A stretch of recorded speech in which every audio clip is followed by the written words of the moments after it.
Everything you need to know about the foreign-made router ban in the US. The FCC banned the sale of new computer-grade Wi-Fi routers and mobile hotspots manufactured outside the US. Here's what it means for you. So this is a topic that I really want to talk about because I believe that there is very valid reason for having this, but also concerning things. And we're going to cover both of those in today's video. But before we kick this off, welcome to the Waffle House. This is the US focused channel where we cover everything that's happening in the US in relation to your digital privacy and internet laws and all of that stuff. So if you do like this sort of content, make sure you subscribe. And also one more thing, just very quickly, if you're looking for a great VPN, especially with the US proposing social media bans and all of this stuff, check out private internet access at the link down below where you get 2 months free and 87% off. It's also the best way to support the channel and help us grow. And by the way, when you get that VPN, it means I can buy my editor a bigger cage and I can actually even get him a water bottle. So he really appreciate that.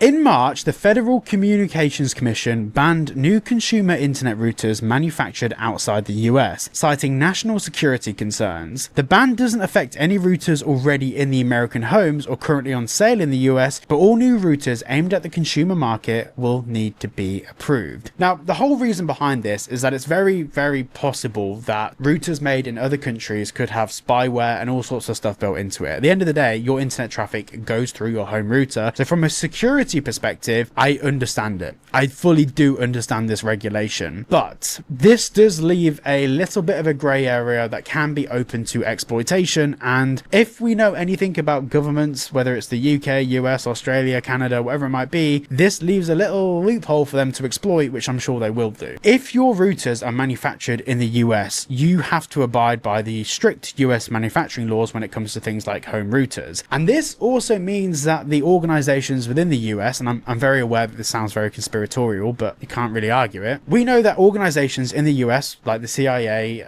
and other organizations, have previously been very on the ball when it comes to tracking internet traffic and people in their own homes. We only need to mention Edward Snowden to know how far the US government will go with tracing its own citizens. This does leave an open gap in the market for the US government to come in, create regulations about Wi-Fi routers and how they must be made and the backdoors that they must have, and have them implanted in pretty much every American's home. We know that, you know, when it comes to investigatory powers in the US, the government are pretty shit hot with it. They have the ability to do pretty much anything shy of entering your home. And even those protections don't necessarily protect all US citizens. So my concern with this is that whilst I understand the argument they're making, which is a very valid concern, you know, if you're worried about, you know, the current relations between the US and China, for example, you may not want Chinese routers in your citizens' homes for obvious reasons, but then this does leave the door open for the US to have backdoor access to all of your home routers. Now, fortunately, there are little workarounds from concerns like this. Like if you get something like private internet access down below or any other VPN, most routers you can install them on there. And what this means is that your ISP will just see that you're using a VPN, but won't necessarily be able to see the traffic through that VPN.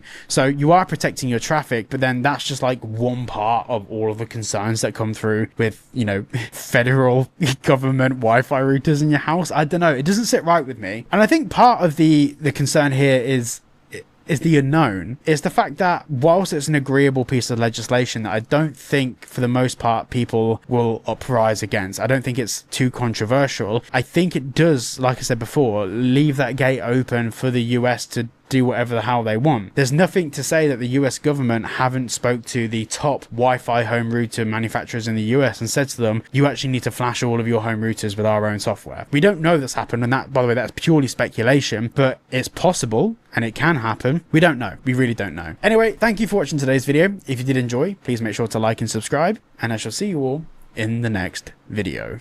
But before we kick this off, welcome to the Waffle House. This is but all new routers aimed at the consumer market. We only need to have a quick conversation about Edward Snowden to know how far the British government regulate the manufacturing British